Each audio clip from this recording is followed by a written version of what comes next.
For years I thought poverty was my destiny, but then something changed, not my circumstances, my mind, and when my thoughts changed, my life followed.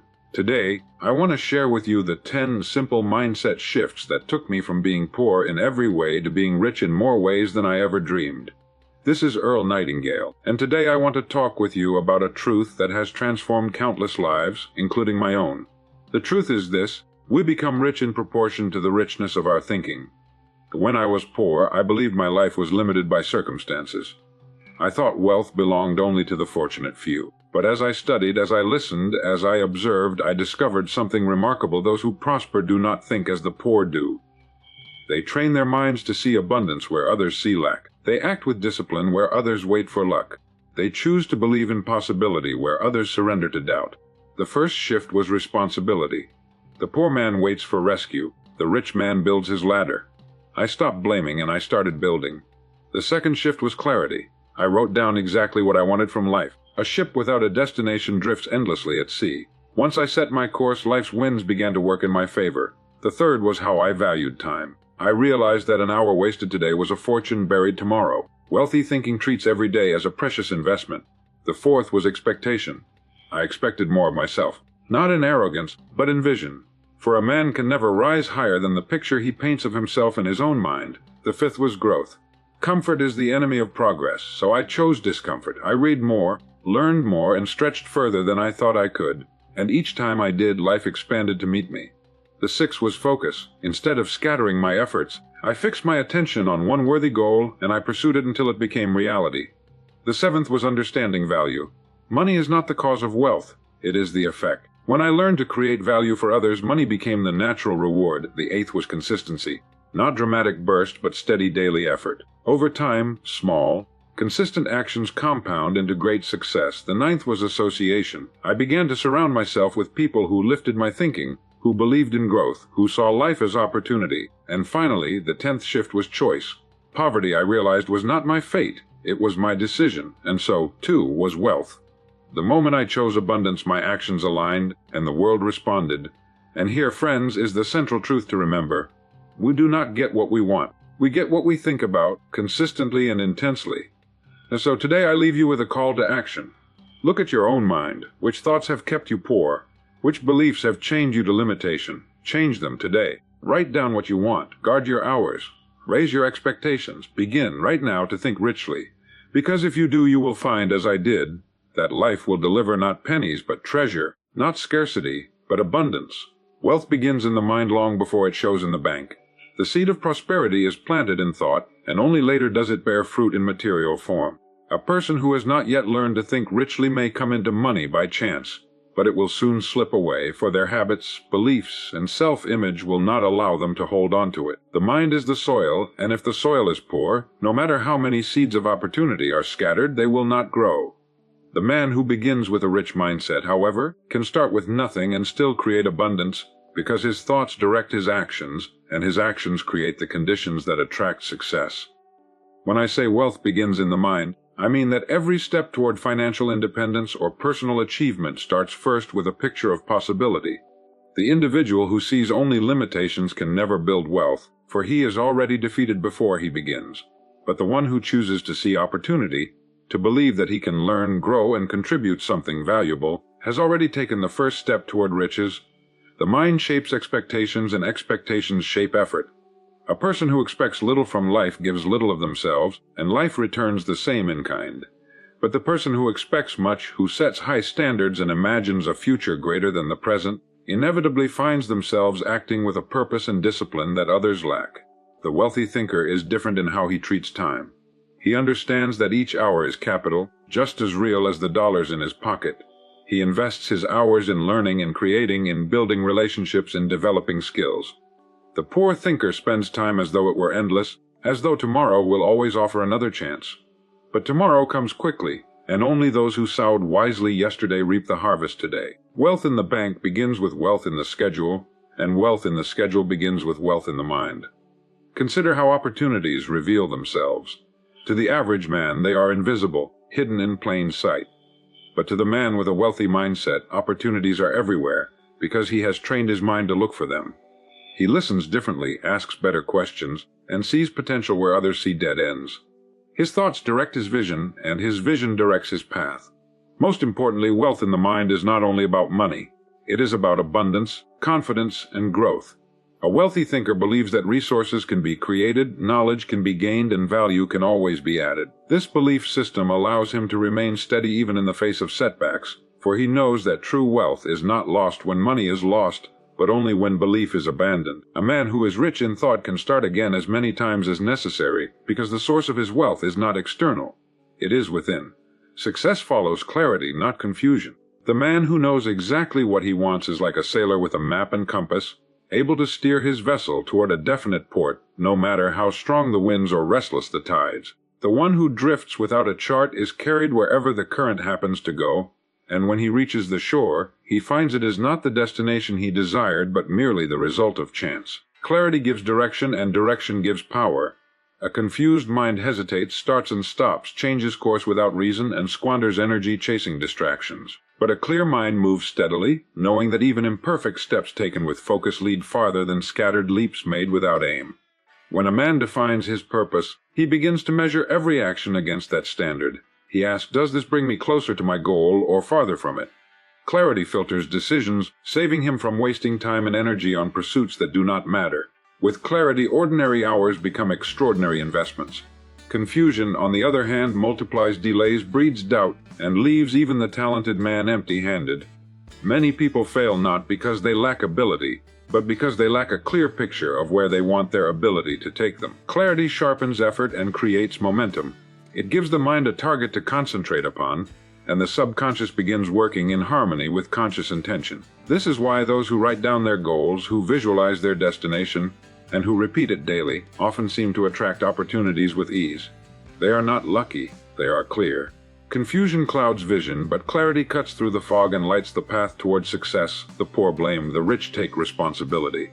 When a man blames others for his circumstances, he hands over his power. He convinces himself that life is unfair, that others are holding him back, that fate has dealt him a losing hand. In doing so, he frees himself from the burden of change, for if others are responsible, then he need not act.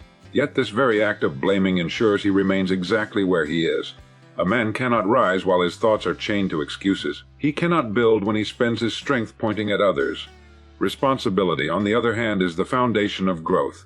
The rich, whether in money, wisdom, or character, accept that their results are the fruit of their own decisions. They may not control every circumstance, but they control their response, their effort, their choices, and their habits. When the poor thinker meets failure, he blames the market, the government, the competition, or even luck itself. He finds endless reasons why success could not have been his. The rich thinker meets the same failure, but he asks, what could I have done differently? What lesson is hidden here? What must I change in myself? This attitude transforms setbacks into stepping stones. By taking responsibility, he gathers wisdom from each misstep and becomes better equipped for the next opportunity. The poor thinker avoids responsibility as though it were a burden, but in truth it is the doorway to freedom, because only the responsible man holds the keys to his own future. Responsibility also shapes character. The man who blames grows bitter, for he sees himself as a victim. The man who accepts responsibility grows stronger, for he sees himself as the author of his story. This inner strength attracts trust, respect, and opportunity. Employers, partners, and investors are drawn to those who take ownership, for they know such men can be relied upon. In contrast, no one wants to entrust much to one who constantly shifts blame, for he will abandon responsibility when it matters most. Taking responsibility is not about fault, it is about control. A storm may strike without warning, but how one prepares, reacts, and rebuilds is a matter of choice. The rich thinker does not waste energy cursing the storm. He focuses on what can be done to protect and recover. By assuming responsibility, he directs his energy toward solutions instead of complaints. Over time, this habit compounds into mastery. The poor thinker remains reactive, always at the mercy of circumstances, while the rich thinker becomes proactive, shaping circumstances to his advantage. The divide between blame and responsibility is the divide between stagnation and growth. One leads to excuses, the other to progress. One locks the door, the other opens it. Those who remain poor in mind cling to blame as comfort, but those who seek richness embrace responsibility as the first law of advancement. Time is wealth. Use it wisely or lose it. Unlike money, time cannot be earned back once it is spent. Every tick of the clock is a silent withdrawal from the account of life, and no man knows the balance he holds. The wealthy thinker understands this truth deeply, and so he treats each day, each hour, as an investment. He asks himself whether his time is being directed toward building, creating, learning, and strengthening, or whether it is being scattered on trivial distractions that return nothing. The poor thinker believes he has endless tomorrows, and so he wastes today. But tomorrow comes quickly, and those who neglect the minutes find they have lost the years. Time, like money, demands a budget. The man who spends without thought will soon be empty, while the man who plans each expenditure gains power.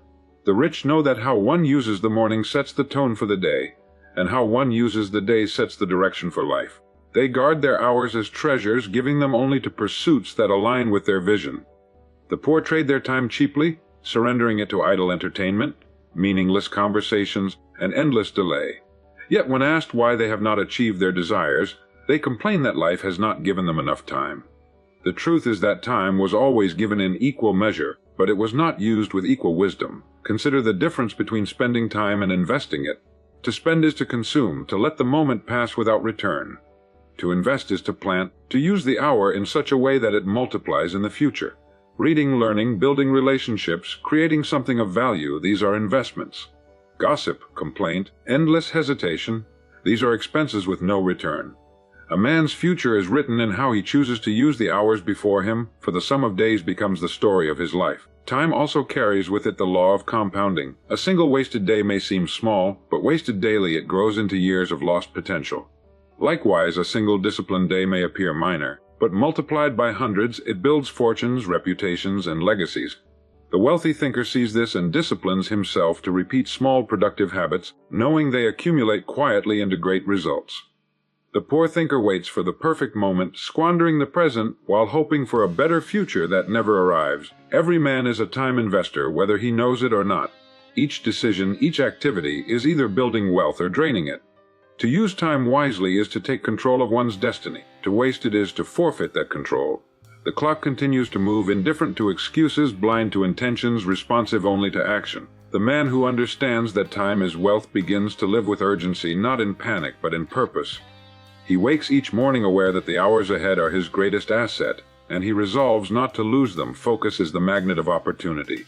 The man who scatters his attention finds himself pulled in every direction, yet moving forward in none. He touches many things but masters nothing, and so opportunity passes him by. The one who focuses, however, creates a force of attraction. By fixing his mind on a single aim, he draws to himself the ideas, people, and circumstances that align with that goal. Focus sharpens vision, filters distraction, and turns ordinary effort into extraordinary results. It is not that the focused man is given more chances than others, but rather that he recognizes and seizes them while others are too distracted to notice. When a man commits himself to a definite purpose, he begins to see patterns and connections that once were invisible. His mind becomes like a magnet, pulling in every fragment of knowledge and every resource that might advance his cause. The unfocused man, on the other hand, lets opportunities slip past his very eyes, for he is looking in too many directions to recognize it. Focus creates clarity, and clarity reveals the path forward. Without it, even the brightest mind will wander endlessly, collecting information but producing no result. Focus is also discipline. It requires saying no to 1,000 lesser things so that one great thing may be accomplished. The man who learns to eliminate distractions gains time, energy, and momentum. This is why focus often separates the successful from the unsuccessful more than intelligence or talent does. Talent without focus is wasted potential. Focus without extraordinary talent still builds achievement, because concentrated effort compounds steadily over time.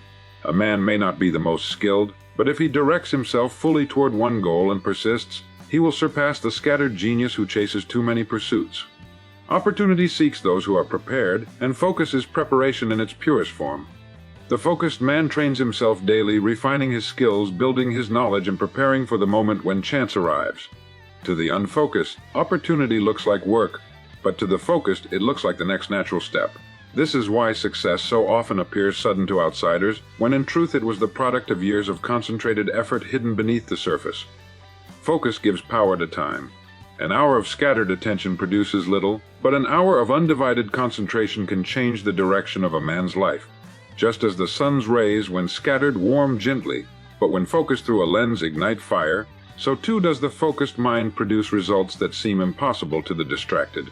The man who understands this principle begins to treat his focus as his greatest resource, guarding it, protecting it, and directing it toward the things that matter most.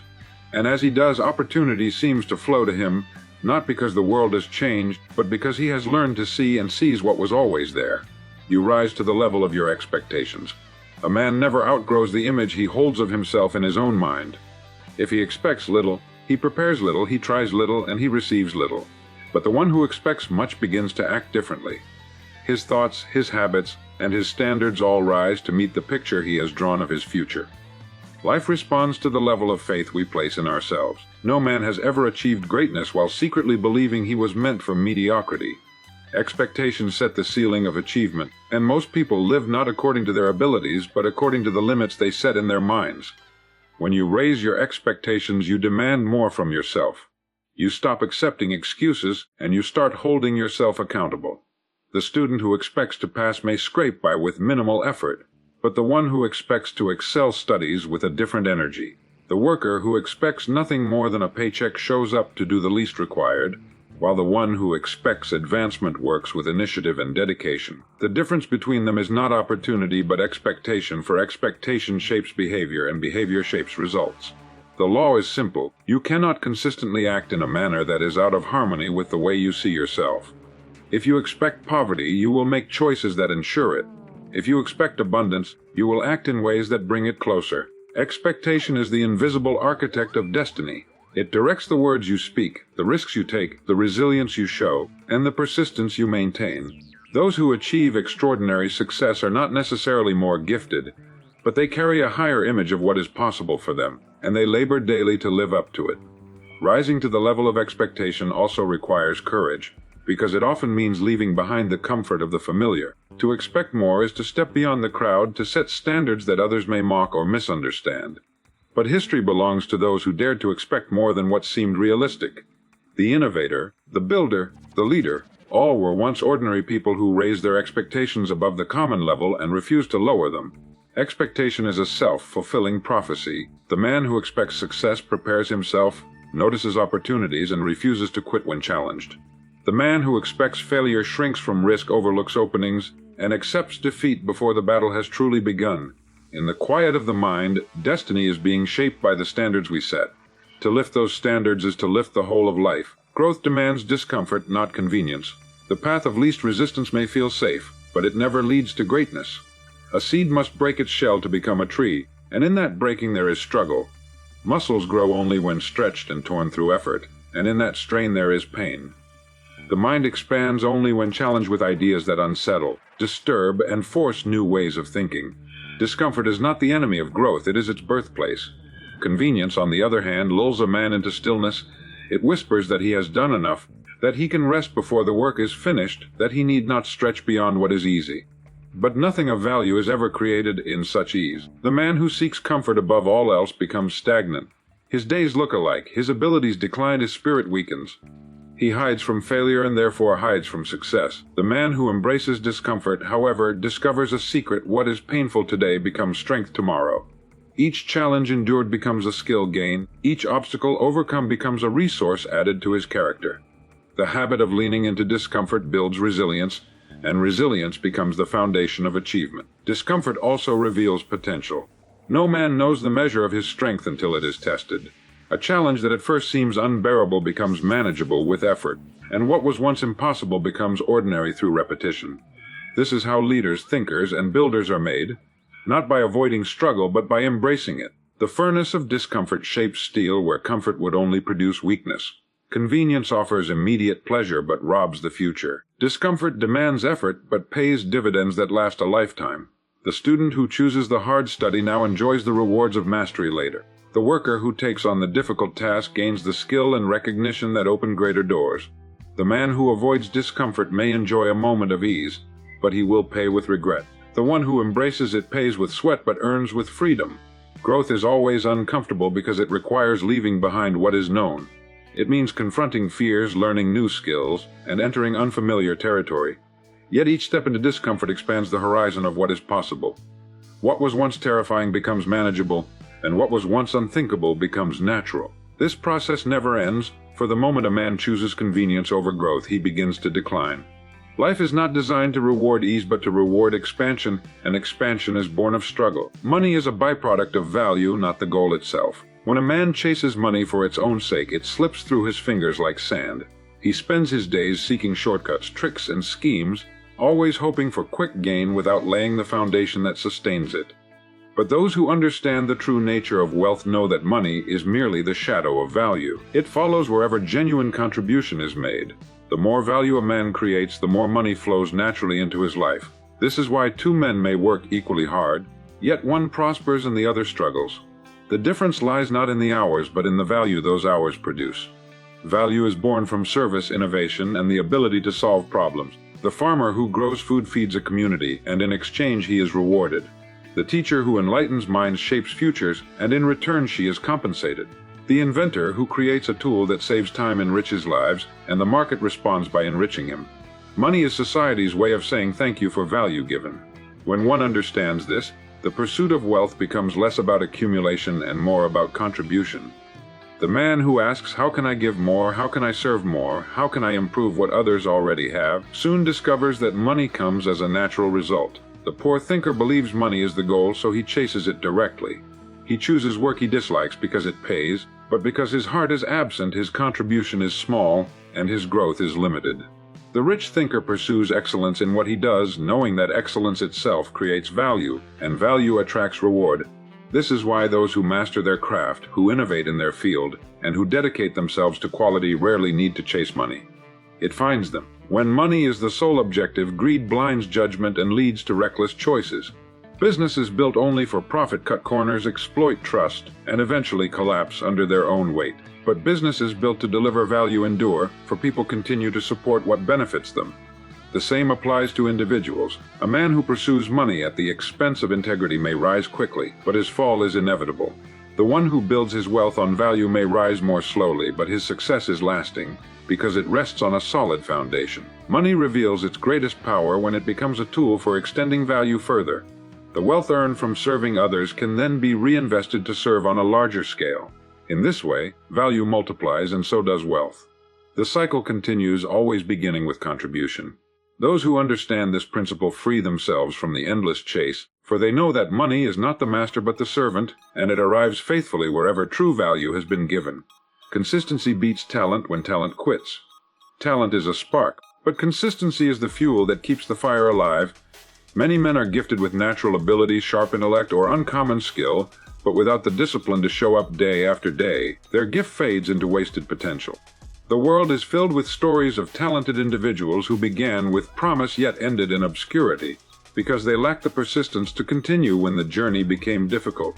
On the other hand, countless ordinary men and women, with no remarkable advantage at the start, have risen to greatness through steady, consistent effort. What they lacked in talent they made up for in discipline, and discipline over time always outlasts fleeting brilliance. Consistency is the silent builder of mastery. It transforms small efforts into great achievements. 1 hour of practice may mean little, but repeated daily it shapes expertise. A single act of discipline may seem insignificant, but repeated endlessly it forms character. Talent may dazzle in the beginning, but it is consistency that delivers results in the end. The man who writes a page each day will complete a book, while the talented writer, waiting for inspiration, produces nothing. The worker who improves by 1% daily surpasses the gifted one who works only when convenient. Consistency also builds trust. Others learn to rely on the one who shows up without fail, who delivers steadily, who is dependable regardless of circumstance. This reputation creates opportunities, for people are drawn to those who can be counted on. Talent may open a door, but consistency keeps it open.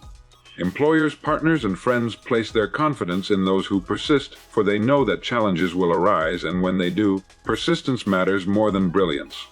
The secret of consistency is not in grand gestures but in simple habits. It is the daily choice to do what must be done even when the mood is absent. Talent waits for inspiration, consistency creates it. Talent shines in moments, consistency endures for a lifetime. And when talent falters, as it often does in the face of struggle, consistency continues its steady march forward, quietly but surely outpacing what once seemed untouchable. Every success story rests on the shoulders of consistency. Behind every champion, Every innovator, every leader is not only a flash of talent, but the long trail of daily discipline that sharpened that talent into something lasting. Consistency demands patience, but patience compounded over time creates miracles. It is the great equalizer, proving that even the most ordinary among us can achieve the extraordinary if only we refuse to quit. You don't become rich by chance. You become rich by choice. Wealth is not a lottery ticket handed out to the fortunate few, nor is it a random accident that falls upon one man and not another. It is the direct result of deliberate decisions, habits, and attitudes repeated over time. The man who drifts through life waiting for luck to rescue him remains anchored where he stands, while the man who decides to change his thinking, direct his actions, and discipline his behavior begins walking the road that leads to abundance. Chance is unpredictable, but choice is certain. Every choice shapes destiny, and the choice to pursue wealth begins long before money appears in the bank. A man becomes rich when he chooses responsibility over excuses. He stops blaming circumstances, background, or fate and begins to accept that his life is the product of his own decisions. He becomes rich when he chooses discipline over indulgence, directing his resources toward building and investing instead of squandering them on fleeting pleasures. He becomes rich when he chooses growth over stagnation, devoting time to learning, reading, and developing new skills rather than wasting his days on distractions that lead nowhere. These are not the results of chance but the deliberate outcomes of choice. Every wealthy man once stood at the same crossroads as those who remain poor. The difference was not opportunity alone, for opportunities exist all around, but in the decision to recognize them and act upon them. The poor thinker waits for the perfect conditions, while the rich thinker creates them through consistent action. The poor hopes for a miracle, the rich builds one through persistence. Chance may bring a single opportunity, but without the choice to seize it, it passes unused. Choice also determines expectations. The man who chooses to see himself as capable of wealth sets higher standards, and those standards govern his actions. He chooses to associate with people who lift him higher instead of those who hold him down. He chooses to use his time as capital, treating each hour as an investment. He chooses to sacrifice short-term comfort for long-term gain. These are not accidents, nor are they lucky breaks. They are conscious decisions repeated until they become a way of life. Even when setbacks come, as they surely do, choice remains the dividing line. The one who blames chance will give up, while the one who chooses resilience will rise again. Wealth is not determined by the absence of failure, but by the choice to continue despite it.